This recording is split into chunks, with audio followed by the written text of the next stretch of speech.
Wake up the echoes of Bill McCartney. Colorado football is resurrected thanks to Mike McIntyre. The former San Jose State coach has done it again. He's rebuilt a program.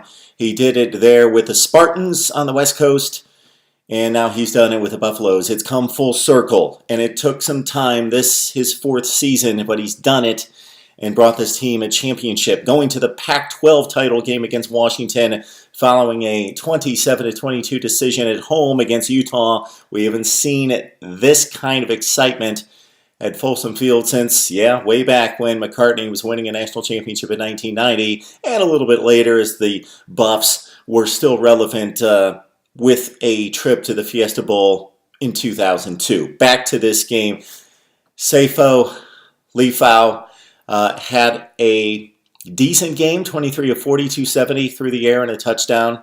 Liufau on the ground, 21 carries, 59 yards against a rugged Utah defense. So the same story for the Utes, and we will get them in just a second. Let's talk about the Buffs first. Liufau said after the game that the offense needs to play better, clean some things up during the week to get ready for a Huskies defense that's probably even better than the Utes. More NFL proven, or what will be proven NFL talent in just a few years for the Huskies. The Utes, very good defensively. They have those same limitations on offense. Philip Lindsay carrying the football just 12 times today for 55 yards. He's over 1,000 yards for the season for the Buffs. The junior, Devin Ross, had a nice game. 9 catches for 94 yards, brings him up to 65 catches on the season. The Buffs moved the ball well in the first half after they went down 7-0. Fourth quarter, probably the play of the game, the way things turned out. 11 minutes left in the fourth quarter. It was Rick Gamboa with a forced fumble off Joe Williams. Williams has had some fumbling issues, quit the football team earlier this season. A really nice story in him coming back for the Utes. He had 97 yards on this night. But the senior, Kenneth Oligbode, who has endured some tough times there in Boulder, returns the forced fumble for a touchdown that made it 27-16. The Utes, with their limited passing game, could not come back and win the game, and that's pretty much the way it turned out. That was the play of the game, in my opinion. 11 minutes left. That widened the gap to 27-16 because basically Utah, the wide receivers were, they really don't want to pin it on one unit. But since the defense played so well in the special teams for Utah, the wide receivers dropping 10 passes in this game. Corey Butler-Bird dropped 3 in one drive, only caught 2 for the game for 23 yards.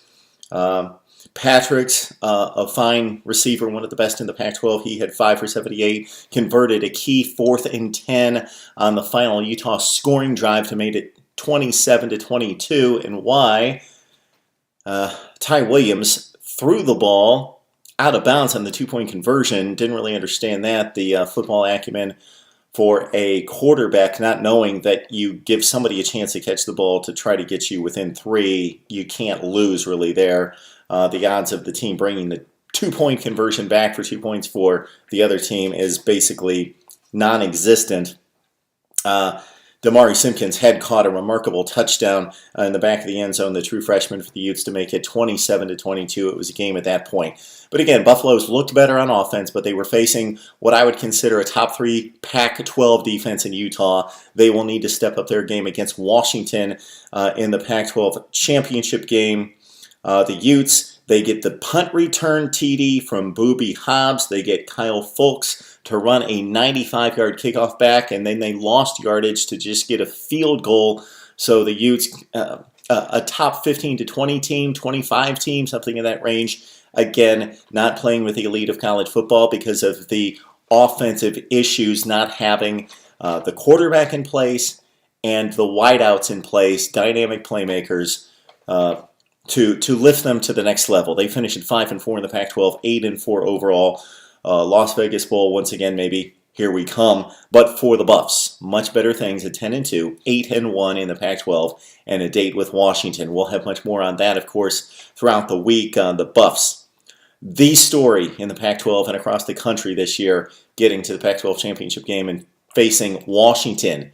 We'd like to hear from you, your thoughts about Colorado's resurrection in football, the date against Washington in the Pac-12, if the Buffs have a shot at the college football playoff depending on what happens elsewhere. Let's talk it up right here on Mark Rogers TV.